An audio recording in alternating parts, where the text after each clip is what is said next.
로마서 9장 6절로 13절 말씀. 그러나 하나님의 말씀이 폐하여진 것 같지 않도다.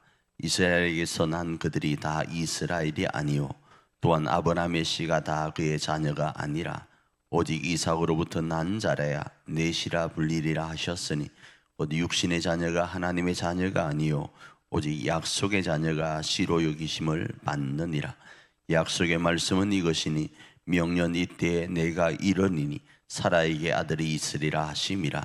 그뿐 아니라 또한 리브가가 우리 조상 이삭 한 사람으로 말미암아 임신하였는데 그 자식들이 아직 나지도 아니하고 무슨 선이나 악을 행하지 아니한 때에 택하심을 따라 되는 하나님의 뜻이 행위로 말미암지 않고 오직 부르시는 이로 말미암아 서게 하려 하사 리브가에게 이르시되 큰 자가 어린 자를 섬기리라 하셨나니 기록된 바 내가 야곱은 사랑하고 에서는 미워하였다 하심과 같으니라.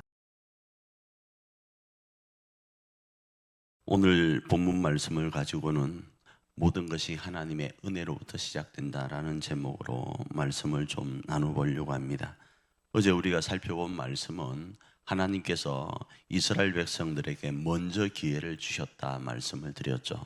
그 먼저 기회가 이스라엘 백성들에게 선용되지 못함으로 인해서 이 바울은 엄청난 슬픔 가운데 있음을 고백했었습니다. 자, 오늘 말씀은 그럼 하나님이 계획하신 그 계획이 실패되었는가라는 거죠. 왜요? 하나님은 이스라엘 백성들을 택하셔서 맏아들 장자 삼으시고 제사장 나라 삼으시고 열방 가운데 하나님의 뜻을 펼치길 원하셨거든요. 그게 실패되었는가라는 질문으로부터 오늘 본문은 시작한다고 볼 수 있습니다. 조금 다르게 말씀드리면 이스라엘을 통한 하나님의 계획하심, 하나님의 그 말씀 자체가 실패되었는가라는 질문이 오늘 본문의 시작점이다 이겁니다. 그러나 해답은 단호합니다. 그렇지 않다라는 겁니다.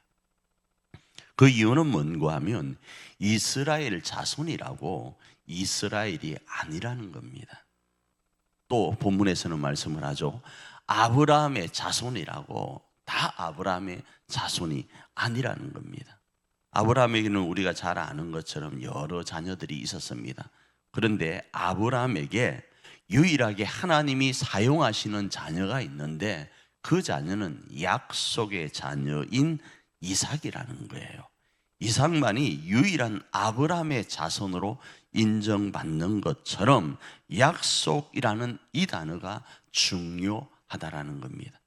자, 그런데 이 약속이라는 이 단어가 중요한데 말이죠. 이 약속은 하나님의 은혜로 말미암아 주어짐을 오늘 성경은 말씀을 해요. 그래서 우리가 언뜻 생각할 때는 왜 그럼 하나님은 이삭은 취하시고 이스마엘은 버리시는가? 또 오늘 본문에서 야곱은 취하시고 에서는 버리시는가? 이 질문을 할 수 있을 거란 말이에요. 자, 그런데 이 부분은 하나님의 예정과 연결될 수 있습니다. 이 부분은 하나님의 특별한 영역이에요. 모두가 구원받기를 원하시는 하나님의 특별한 마음이 있는데 사람들이 각기 제 길로 가는 거예요. 하나님 두기를, 마음에 두기를 정말로 싫어하는 거예요.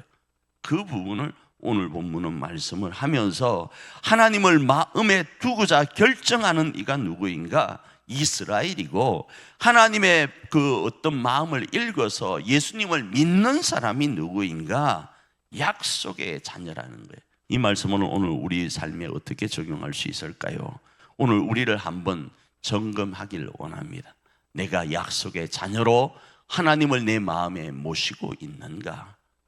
말만, 무늬만, 내 발걸음만 교회를 다니는, 그리고 예수쟁이라고 생각하는, 그리스도인이라고 생각하는 무늬만 하나님의 자녀라고 하는 존재는 아닌가를 떠올리면서 한번 점검하면서 내가 하나님의 자녀로 다시 돌아가는 역사가, 진정한 하나님의 자녀, 약속의 자녀로 인침받는 역사가 오늘 있기를 원합니다. 그러면 교회 1년 다녀도 하나님의 역사는 일어납니다. 하나님의 역사는, 하나님의 자녀의 특권과 근세는 우리에게 주어집니다. 그 능력으로 오늘도 승리해가는 저와 여러분 되기를 축복합니다.